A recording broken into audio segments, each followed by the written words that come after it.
সৌমিত্র চট্টোপাধ্যায় তখন কলেজে পড়েন। এক বন্ধু ছিলেন হীরেন মুখোপাধ্যায়। ওস্তাদ আলাউদ্দিন খাঁর কাছে সেতারের পাঠ নিয়েছিলেন। আড়িয়াদহে থাকতেন। গুরুর নামে এক সঙ্গীত শিক্ষা কেন্দ্রের প্রতিষ্ঠা করেছিলেন। উদ্বোধনের সন্ধ্যায় সেখানে ছিল গান বাজনার আসর। হীরেন মুখোপাধ্যায়ের ডাকে সেদিন সৌমিত্র চট্টোপাধ্যায়রা কয়েকজন বন্ধুরা মিলে গিয়েছিলেন। গান বাজনা শেষ হতে হতে রাত প্রায় ভোর। হেঁটে ফিরছেন কজন বন্ধু। খাবারের প্যাকেট থেকে একটা নিমকি খাচ্ছিলেন তার বন্ধু অশোক পালিত। হঠাৎ এক কুচি নিমকির পাপড়ি তার শ্বাসনালীতে আটকে গেল। তিনি দম নিতে পারছেন না।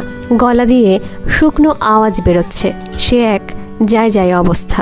প্রথমে কেউ ঠিক ধরতে পারেননি। সৌমিত্র চট্টোপাধ্যায় হঠাৎ বলে উঠলেন, দেখ দেখ, অশোক কি দারুণ বড়বাবুকে নকল করছে। বড়বাবু মানে শিশির কুমার ভাদুড়ী। আলমগীর নাটকের এক দৃশ্যে অত্যন্ত তৃষ্ণার্ত অবস্থায় ঔরঙ্গজেব কোথাও এক ফোঁটা জল না পেয়ে গলা দিয়ে শুকনো ঘর ঘরে আওয়াজ তুলে কথা বলতে চেষ্টা করছেন। এই দৃশ্যে শিশির কুমার ভাদুড়ী অসাধারণ অভিনয় করতেন।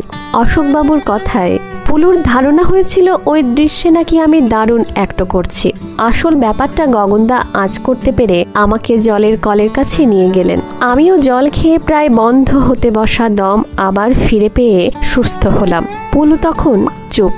সকলেই আশ্বস্ত। কিছুক্ষণ পরে পুলু বলল, আমি ভেবেছিলাম অশোক দারুণ অ্যাক্টিং করছে, কিন্তু এখন বুঝতে পারছি শিশির কুমার কত বড় অভিনেতা। এই অবস্থাটাকে নিখুঁতভাবেই না ফুটিয়ে তোলেন স্টেজে। সত্যি জিনিয়াস।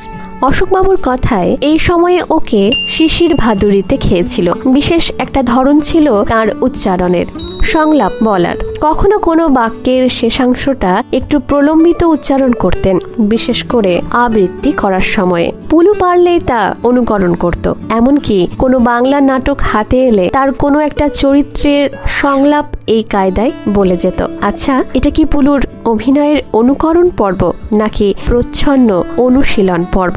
সত্যজিৎ রায়। সৌমিত্র চট্টোপাধ্যায়ের খুব ইচ্ছে হয়েছিল তিনি শিশির ভাদুড়ীকে দেখাবেন তার মানিকদাকে।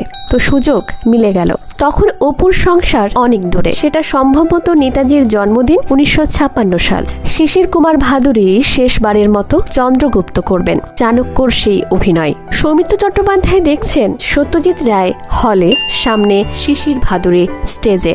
সত্যজিৎ রায় হাপুস নয়নে কাঁদছেন আর ক্রমাগত রুমাল চিবিয়ে যাচ্ছেন। সত্যজিৎ রায় রুমাল চিবোচ্ছেন এ কথায় সৌমিত্র চট্টোপাধ্যায় জানান, কোনো কিছু দেখে একেবারে অভিভূত হয়ে গেলে এটাই ছিল মানিকদার বদ অভ্যেস।